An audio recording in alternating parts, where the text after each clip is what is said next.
What's up, y'all? It's your girl Sakina, and I'm back for another review. This is my review for The Real Housewives of Salt Lake City. This is season 1, episode 5, so let's get into it, honey, because this first scene was a lot for me, and it was kind of funny, too, at the same time. So it picks up where it left off last week with the ladies at Mary's Met Gala luncheon. So Jen is apologizing to Meredith and saying, you know, I'm sorry for acting the way I do, but, you know, I lash out because I care. So Mary interjects and was like, well, you got to understand sometimes words can be just as deadly.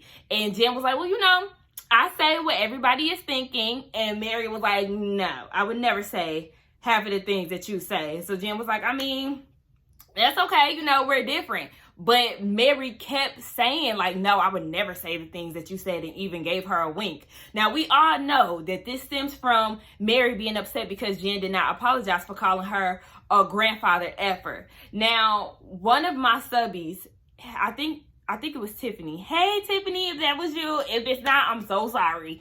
But yes, she was saying that she doesn't care if the person likes you or not. She would like to have an apology given to her, whether, you know, she gets along with the person or not. But y'all know my stance on that. Do not apologize to me if you do not mean it. If it's not sincere, we're wasting time and words here, okay? Because I don't need you to give me a fake apology only for the next day or so you have the same, you know, feelings towards me. Like, no.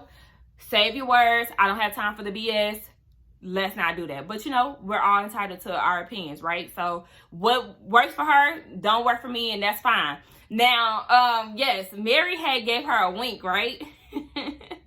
Mary gave her a wink, and she, you know how Mary is with her expressions. So Jen was like, don't open your eyes wide like that. And Jen was like, what? And no, Mary was like, what? So Jen was like this, like this. Y'all know she get real animated with them damn eyeballs. So that was getting on my nerves. Jen ended up cussing when she was talking to Mary. Mary said, don't cuss at me. Jen said, don't point your finger at me. And don't be opening them eyeballs wide. So then Mary told her, girl, don't get ghetto. And I didn't even want you to come here for real. So then Jen gets in her feelings like, you calling me ghetto. She don't like that. Because she said that stems from a derogatory place and just makes you feel like you're underneath somebody, you know, like you're up here and the ghetto or hoodlum people are down here. So Jen was like, how you gonna tell me to open up, but then you got something negative to say? Like, how that work? So Mary was like, you know what, girl, get up, go ahead. And at that point, for real, I couldn't even be mad at Mary because her and Jen are not getting along. She was already hesitant about inviting her. So, you know, if you don't want somebody in your space at your event, you have every right to send them packing. So I wasn't mad at that, even though Mary was getting on my nerves. Like, if you want her out, this shit, get her out. Now, Heather in her confessional was saying, I mean, all of this is really crazy because Mary said that Jen smelled like hospital. Jen called Mary a grandfather fucker. So, I mean, at this point, we even. Like, what's the big beef here? And I was cracking up like, all right, yeah, y'all even at that point, according to Heather. So, y'all just need to drop the shit. So, Jen ends up leaving, and Heather follows her out. They don't want her to leave. And even Lisa was saying, like, I'm kind of uncomfortable with this. So, Heather follows her outside. And they're talking, her and Jen is just saying, you know, I thought that we were going to bond because we're two minority women that grew up in Utah. I thought we would have the same type of connection or we would bond over that, but it's just not working out. So Mary is inside with the rest of the ladies, and she was just saying how she was hurt about the apology, and then she cues the tears, and I'm just like, I never buy it when Mary starts crying. I don't care if the tears are dropping or not. It just gives me fake and phony. Like, girl, please. Heather brings Jen back inside. Was like, I know she was supposed to be kicked out, but we got to work this out, right? So Jen said that she's going to take the high road, and she's going to take a book from Sharif's page, and she's going to rise above all the BS.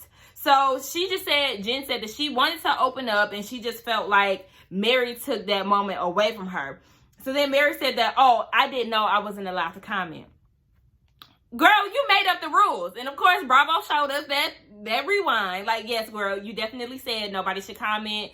You know, let them say what they want to say. But yet, here you go, interjecting and giving out not even I mean, what she said wasn't bad, but like, I think what just made the situation bad was when she kept saying, I'll never say what you said. I'll never say what you said. Because even in Jen's defense, she was trying to be she was still trying to be friendly with Mary. But the fact that she just kept saying it, it's just like, okay, bitch, obviously you got some pressure. Like, what's up? She was doing too much for me. Like, girl, get the hell out of here. So Heather was saying, okay, well, it seems a bit dismissive and hypocritical for you to say that. And all Mary heard was hypocritical. So she was like, don't call me a hypocrite. You know what? You got two faces. You have many faces. I said, so do you. Like, Mary, you definitely do. Like, girl, and then she gonna say, you're upsetting. She told Jen that she was upsetting Walter. Jen is like, girl, please, you ain't the only one who know Walter. I know Walter and the dude sitting next to him. The dude next to him was funny as hell because he hit them with that awkward smile like, yeah, she's talking about me. But the mad scientist was looking a little shocked, like, is she using cuss words and shit? Like, Walter definitely was a little uncomfortable. But Whitney is trying to explain to Mary, like, you know, listen to what Jen is saying. Like, she's basically just trying to get her to hear her side. And Mary dismissed her because she was like, girl, please, you're 30 years old. And I'm like, I don't give a fuck how old I am. You know what? Somebody tried to pull that shit with me in Braxton Family Values. They tried to tell me I was too young to review the show. And I was like, hold on, wait. So because I'm younger than them, I can't have an opinion of what I see on TV? That shit don't make sense. Like, I had to get her ass together because she was talking out the side of her neck. And so was Mary. Because even Whitney said in the confessional, she was like, okay, I'm 30, but here y'all go, older than me, acting like y'all 10. So make it make sense, girl, please. Then Mary told Jen, she was like, you know what? I don't deal with hoodlums. And like Jen said, she said she don't use them type of words because it's a negative connotation. Like, you're trying to, you know, make it seem like I'm down here and you're up here. So she said she don't use those type of words. And then she goes into the story about 7-Eleven. She said that Mary came to her house one day and said that if she see a group of black people outside of a 7-Eleven, then she's not going inside. And Jen feels some type of way about this because, you know, you're black, Mary. What are you talking about? You should never be afraid of your own people. She was like, you know, don't forget, Mary, you are black. And Mary did admit to saying it, and she seemed like she didn't care. So I'm just like, all right, Mary, you're doing the absolute most. In her confessional, she said that convenience stores and hospitals are two things that she can't deal with. She said that convenience stores equal violence to her. Really? But see, she's supposed to be this first lady, but I'm seeing, or this member of the church, this pillar, and you have such a judgy mentality. It's ridiculous to me. Bitch, don't forget, Mary, do not forget that you're black, okay? And I even tweeted this. Baby, them elbows should remind your ass every day that you're black. Do not get it confused. Just because you're bleaching your skin does not mean that you're any close to Caucasian, okay? Pipe the fuck down. And I'm going to insert a clip of them damn elbows because she really tried it. And I do not like when people do that because don't forget, if this was a white person, I feel like if this was a white person saying that, she just might be all right with it. Don't forget, there is hood Asians, hood white people, hood Hispanics. It's hoods and ghettos everywhere, okay? So don't just feel like you need to put a group of black people in a negative light, or just feel like a group of black people equal violence. Like, that really pissed me off. And I was like, girl, y'all know I don't like her. I don't like her. And with that, Jen got up and she was like, you know what? I'm out of there. And I was out of there too. And even more done with Mary than I was before. Now we see Heather. She at the house with her kids. She said that her daughter's boyfriend is coming over. And she said that in the Mormon community, you're not allowed to go to more than one event with a particular guy. So like, it's one and done, okay? You rent a man for a night and you throw him to the wolves right after that. She said because once you start seeing the same dude, it leads to a serious relationship, which could then lead to sex. But her daughter has been dating her boyfriend for 2 years, and she said that she doesn't really care about that because she trusts her daughter. And she said that she just wants them to follow their own beliefs. So it's no big deal. She was also telling them that she's going to be out late, so they're not going to go to church the next day, most likely, unless her kids really want to go.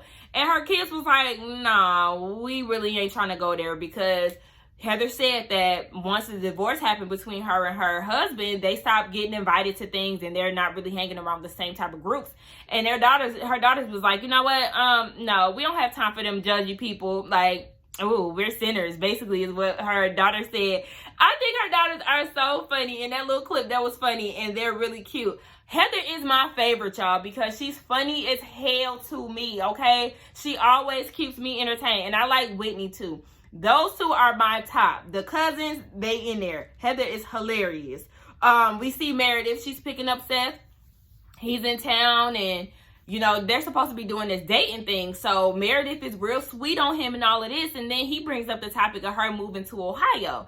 And this triggers her. She gets pissed off because she's like, no, I'm not moving. And he was like, so it doesn't matter who's in Canton. Like, you don't want to go. Like, I'm there. Like, you don't want to be with me. And she was like, no. So then he said, well, she wants to be with him. She just doesn't want to move. So he was like, well, you know, I would get up and pick up and move for you. Then why you ain't in Salt Lake City? Like, don't try to do that, Seth. And Seth was getting on my nerves because Meredith kept telling him, I don't want to talk about it no more because you irritate me. But here he is again. Keep bringing it up. Keep talking about it. Like, bruh, she already told you she's not uprooting her family again for you because she's been doing that. So she feels like she's settled here. She has her business here in Salt Lake City. Like, respect that. The same way that you got your business out on the other side of the country, out in the Midwest. Is Utah considered the West or Midwest? I don't know, but whatever. Yeah, you over there, she over here. You can't get mad at her because she don't want to pack up when she been doing that her whole life with you. Like, she obviously feels secure here, so she wants to stay here because her business is booming. I didn't like that. Like, that was pissing me off too. Like, you doing too fucking much. Like, just let it go. So, you know, she just said she's triggered because he doesn't get it. So we see him later on in the episode getting ready to go back to Ohio. And Meredith was like, you know, I feel like we need some time alone, apart. And Seth just instantly got in his feelings. And he was like, you know, I don't want to do this. We've been married for 25 years. Like, I don't want to be separated. So then, like, comes this, like, soap opera moment between them. It was just real dramatic because I was like, where the tears at? Like, Seth, cameraman, can we get a zoom in on Seth's face? Because I don't see no tears nowhere. Like, what's going on here? And one thing that bothered me too was this room. Like, I know Meredith said she just moved in, so she was trying to make it her own, but that wooden desk over there was really bothering me. Like, we just gonna give her some more time to decorate, okay? So anyway, yes, Seth is not here for it, but you can tell he wants it way more than Meredith. Meredith is like, I mean, I'm sad, but I'm more so sad for you, sir, because I don't want you no more. Like, that's just all that is reading. Like, I don't want to be with you no more. I'm sorry to break your heart, but my man is waiting outside. He waiting on you to pull off so he can pull up into the driveway. Like, can you go already? That's the feeling that I was getting. Like, Meredith, it's sad to see you go, but at the same time, she's like, all right, I mean, on to the next, please. Now we see a scene where Mary is talking to her husband about what happened at the luncheon and the beef that she has with Jen. She said, you know, of course, nothing that Jen says will come out of my mouth. And Mary just feels like Jen is trying to make a mockery of her, you know, with the whole calling her a grandfather fucker and all of that. And she started crying. Y'all know how I feel about that. Girl, please. And she said, it's me against the girls. Girl, sis, when? Because when she was at the table and the girls was trying to explain, like, look, you did ask her to open up, but yet you have, you know, something to say about it. She didn't comprehend that, and that was pissing me off. So then all of a sudden, you're the victim here, and you feel like all the girls are against you. Like, girl, please get the fuck out of here. So then, what else she said?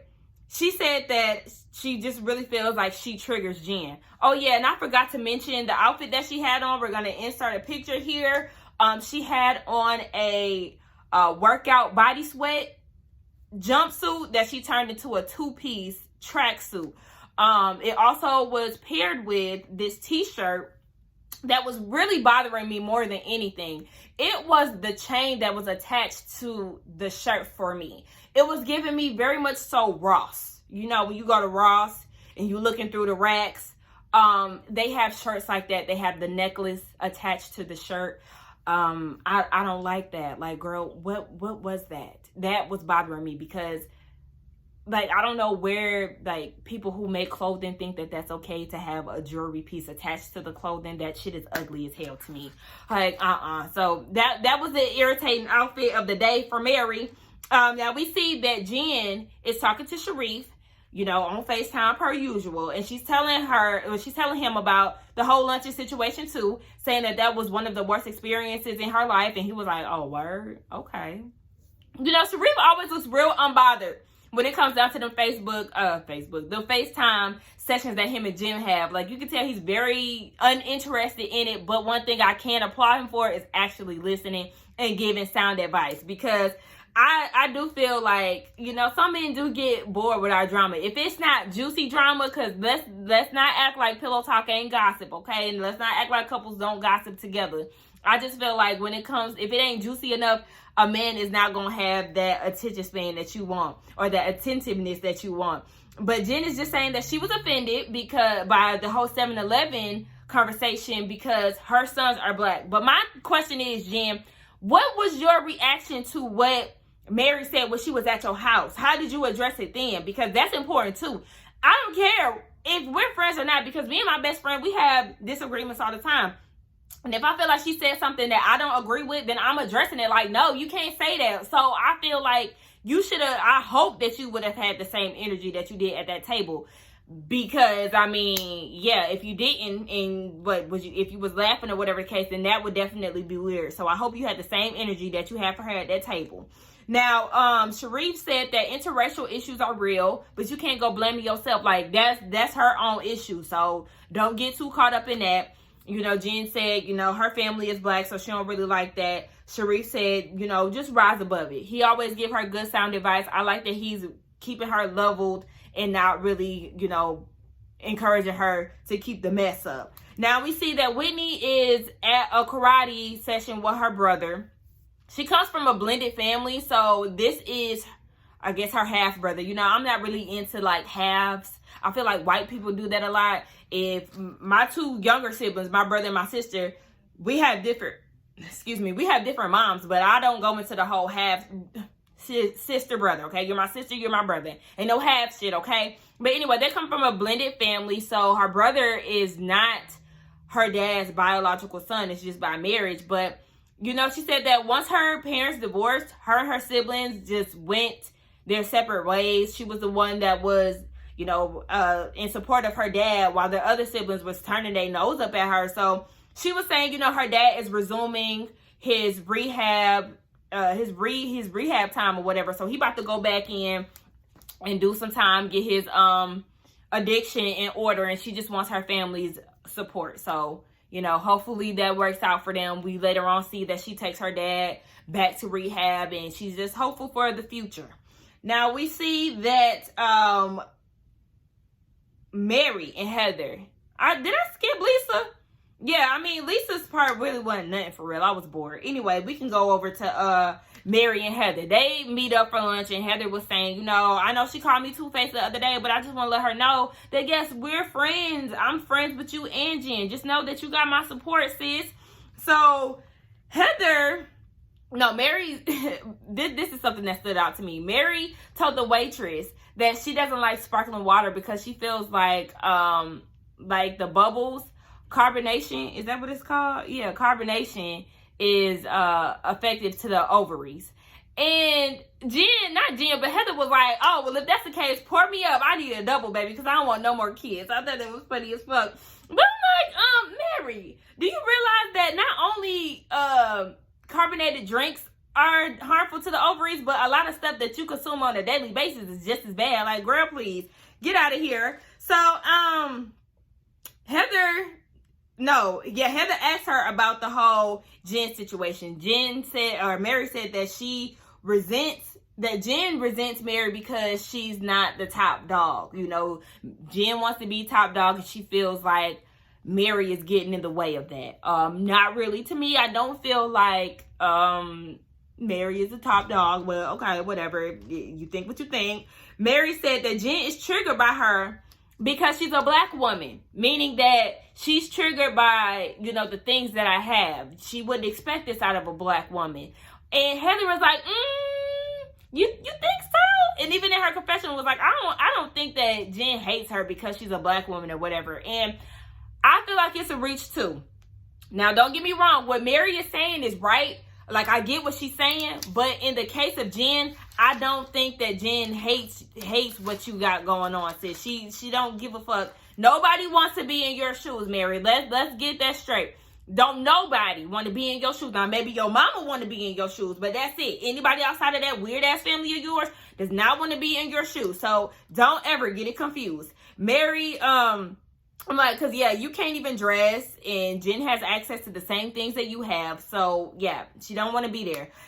Mary really doesn't like the fact that Jen came for her marriage, and then she goes into the story about that. So, she says, you know, we didn't get married for 2 years because I had to seek higher help. You know, I needed answers from the Lord, you know, to even go through the process. Once I felt at peace with it, then I went ahead and married him. But it was weird to me. And she said that she just had to go with it because that's what her grandma had in her will. And that was her wishes.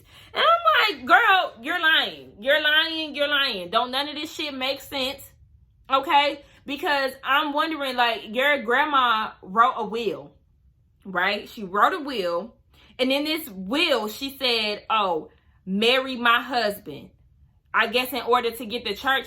Then why wouldn't the grandma just write in the will to give you the church? Give you or your mom the church? It just does not make sense to me. Like, girl, what?